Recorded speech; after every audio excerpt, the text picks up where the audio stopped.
Alors que l'injustice sociale et fiscale n'ont jamais été aussi vives et que la cohésion de la société est gravement fragilisée, les rémunérations et les retraites disproportionnées des salariés dirigeants des grands groupes du CAC 40 deviennent toujours plus intolérables.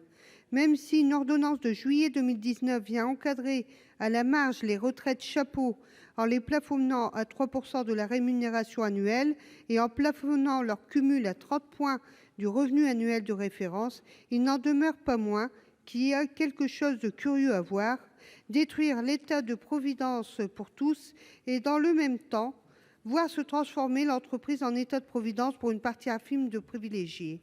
D'autant que les entreprises ont déjà mis des limites aux retraites chapeaux. En réalité, très peu vont au-delà de 3 %.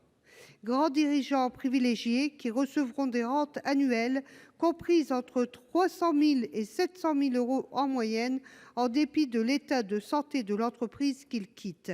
Que l'on songe à Tom Enders, ex-patron d'Airbus, pour lequel l'entreprise a provisionné 26 millions d'euros, soit 900 000 euros de retraite par an.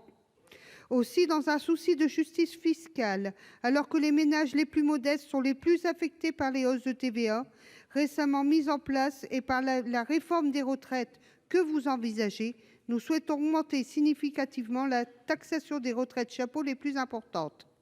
À l'heure actuelle, le taux de la contribution due par les bénéficiaires des rentes supérieures à 24 000 euros par mois est de 21 %. Cet amendement propose d'augmenter ce taux de 13 points et le faire ainsi passer à 34 %.